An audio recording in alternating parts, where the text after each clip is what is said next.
السلام عليكم، أهلا وسهلا فيكم بقناة وصفات علا الحاج. اليوم إن شاء الله حنعمل مع بعض الصفيحة الشامية أو السورية، من أطيب أنواع المعجنات اللي ممكن تعمليها.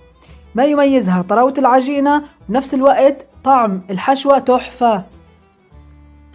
نبدأ بسم الله. أولا بدنا نحكي بالعجينة. بحتاج لطحين يكون منخول لولا مرة واحدة، وبدي حليب للعجن، ملح، سكر، بيكنج باودر وزيت نباتي.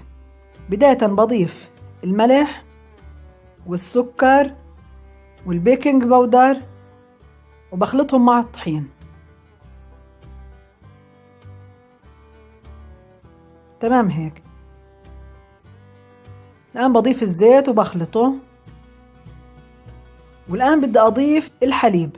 بدي أضيفه على دفعات، يعني أضيف شوية شوية وأعجن بالشكل هذا. وطبعا كل ما عجنت العجينة أكتر كل ما طلعت معايا ممتازة. يعني بدي أضل أعجنها 10 دقايق، ربع ساعة، حتى تكون النتيجة روعة. تمام هيك. الآن بدي أدهن شوية زيت في الوعاء اللي بدي أحط فيه العجينة. أحط فيه العجينة وأدهن كمان وجهها زيت،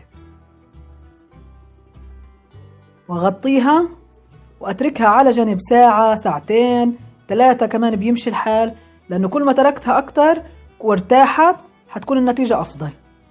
الآن بدنا نشتغل بالحشوة.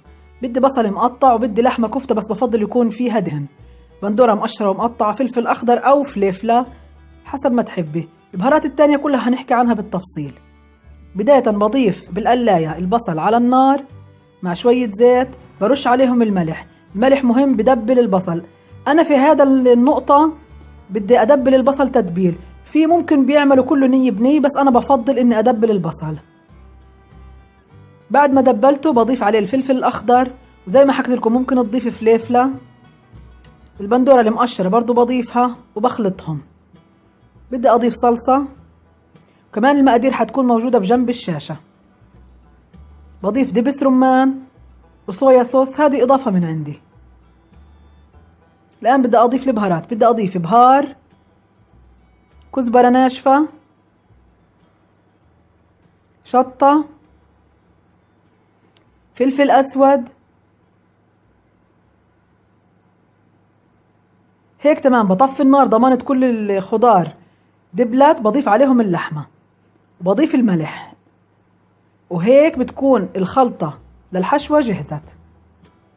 لأن العجينة بعد ما مر عليها تقريبا ساعتين بفردها بالشكل هذا اسطواني، وبقطعها قطع متساوية، تكون القطع قد بعض. بدي أعمل القطع كور، بعملها كرات، بفرد تحتها طحين، بغطيها وبتركها على جنب ترتاح من ثلث ساعة لنص ساعة. وزي ما حكيت لكم الراحة مهمة في المعجنات عشان تسهل عليك عملية الفرد. صينية على جنب حاطة فيها ورق زبدة، ممكن تدهني زيت حسب المتوفر عندك. الآن بدي أفرد قطعة العجين، بفردها دائرة بالشكل هذا. بدها تكون رقيقة طبعا. بحطها بالصينية وبدي أضيف الحشوة. الحشوة بدي أكون كريمة بإضافة الحشوة.